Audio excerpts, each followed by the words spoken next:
What's going on, people? I used to walk all the way down this track when I was going to work at a Seventh-day Adventist church school. I did.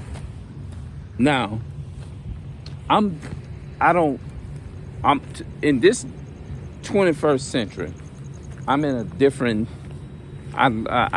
My knowledge, and my understanding got increased to the point to where I'm above what I was thinking in my head when I used to be a part of a denomination called Seventh-day Adventist Church. It was called a movement that started in the early 1840s, from what I've been reading and studying. And it was formed into a religious organization in 1863 in Battle Creek, Michigan. Yeah. Yes. And it was formed, the movement was started by a man by the name of William Miller. He was a so-called white man. And that's why you don't follow religion. So every time I pass through in this area up in here where I used to walk at all the time, that's what it actually reminded me of. You see what I'm saying? It actually reminded me of that. You know? So that was a man that used to live. Now they cut this off and put a fence up here. It was a house that used to be right here, but they fenced it up and everything, and now it just looked totally different. He was part of the Adventist church too. His name was, they call him Brother Milton Ricks. I called him Brother Ricks or either Mr. Ricks. Yes. He was, this is when I was into Christianity. Now, this was before I got into knowing who the chosen people were. And I was in that mindset that the Bible was universal and the Most High God loved everyone, until I learned different and I learned better that that's not the truth, because it's just like when it rained. If it rained here and it stormed here, does that mean that it's raining and storming in California? No, it's not raining there. So that's the same thing applies. When it rained in one part, usually I used to think that it was raining universal, but I was in a child state mind. You see what I'm saying? So what I'm trying to tell y'all is, usually everything that we was taught, it was taught by the so-called white men, white supremacy. We believed everything that the white media told us. You see what I'm saying?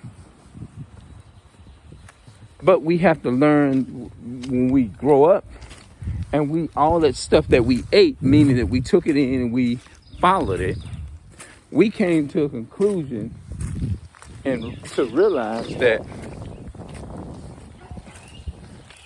it was, you have to regurgitate it. Yeah, you have to regurgitate it.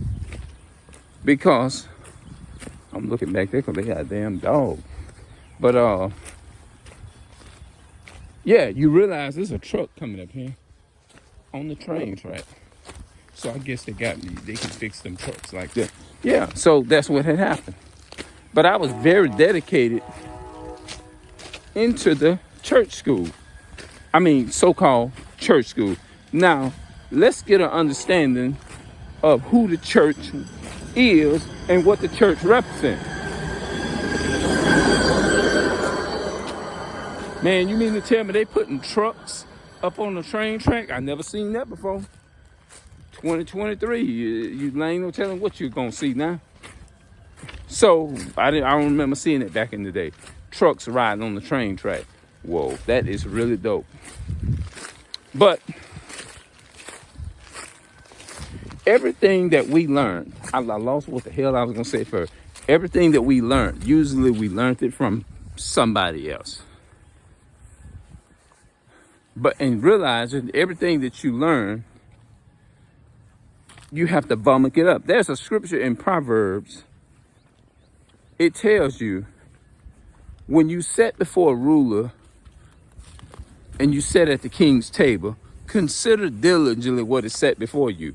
Meaning that you got to consider the doctrines that is set before you. You got to consider what they're teaching. What you got to listen with an open ear. That means you got to study to know if these people, and that's something that a lot of our people are not willing to do. They're not willing to take and do no research for themselves and do the research for themselves. They're willing to just, when you tell them the truth, they're so quick to get offensive and try to debunk what you're saying, and not even going and doing the research before they debate you. You see what I'm saying? That's how you know that our people, that's why I say Christianity is worse than crack cocaine. Because I thought that drug addicts were the worst people. And I'm sorry I ever believed that lie. A drug addict can be rehabilitated before a person who gossip and talk about every damn body can be rehabilitated. A person who gossip is a chance that not even probably a possibility that they can be rehabilitated. But a drug addict can sure enough be rehabilitated and get delivered, because there's a lot of it. It doesn't happen easy. But a person who's hooked on Christianity, crack cocaine, you might as well hang that shit up, because it's not going to do you any good. You can talk to them and set records and truth before them and show them the documents and the bloodline and everything, and they gonna still sit right there and debate over you and tell you, what if that's fake? What if this, look, I'm showing you.